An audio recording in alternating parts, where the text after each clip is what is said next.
Amaziah was 25 years old when he began to reign, and he reigned 29 years in Jerusalem. His mother's name was Jehoaddan, of Jerusalem.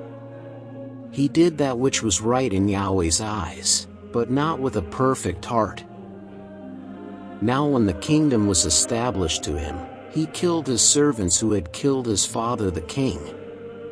But he didn't put their children to death, but did according to that which is written in the law in the book of Moses, as Yahweh commanded, saying, "The fathers shall not die for the children, neither shall the children die for the fathers, but every man shall die for his own sin."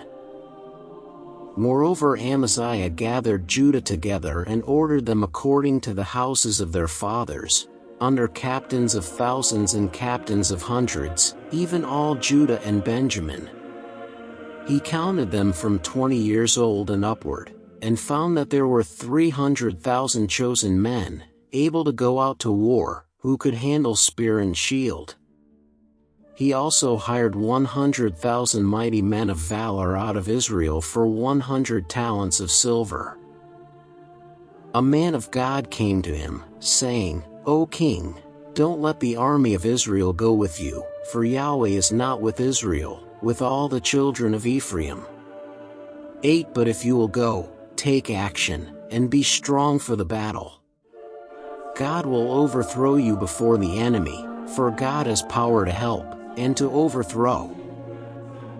Amaziah said to the man of God, "But what shall we do for the 100 talents which I have given to the army of Israel?" The man of God answered, "Yahweh is able to give you much more than this." Then Amaziah separated them, the army that had come to him out of Ephraim, to go home again. Therefore their anger was greatly kindled against Judah, and they returned home in fierce anger. Amaziah took courage, and led his people out and went to the valley of Salt, and struck 10,000 of the children of Seir. The children of Judah carried away 10,000 alive, and brought them to the top of the rock, and threw them down from the top of the rock, so that they all were broken in pieces.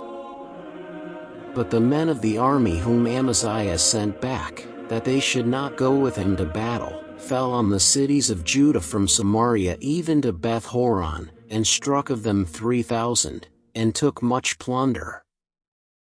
Now after Amaziah had come from the slaughter of the Edomites, he brought the gods of the children of Seir, and set them up to be his gods, and bowed down himself before them and burned incense to them.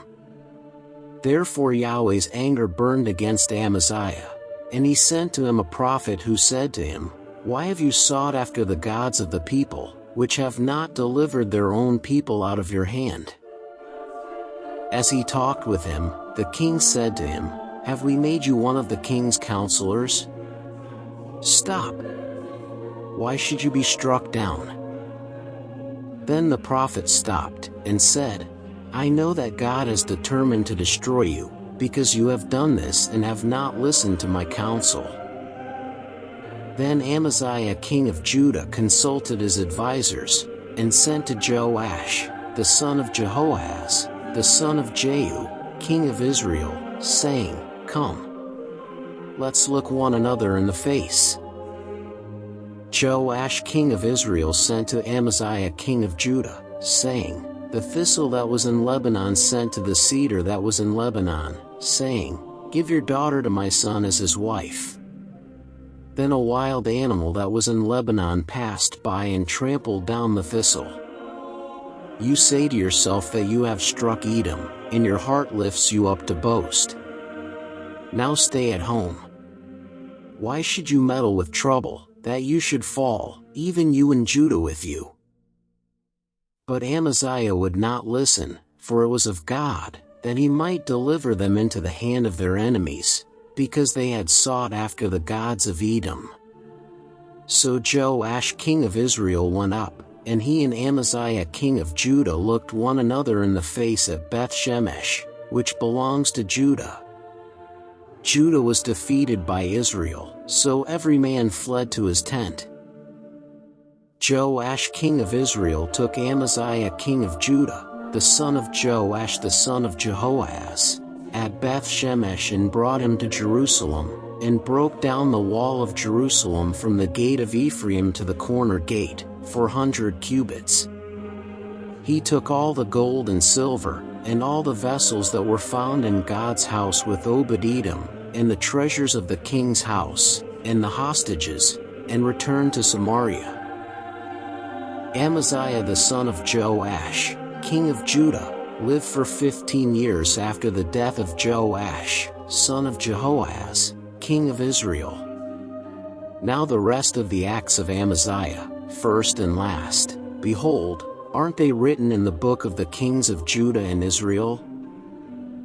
Now from the time that Amaziah turned away from following Yahweh, they made a conspiracy against him in Jerusalem. He fled to Lachish, but they sent after him to Lachish and killed him there. They brought him on horses and buried him with his fathers in the city of Judah.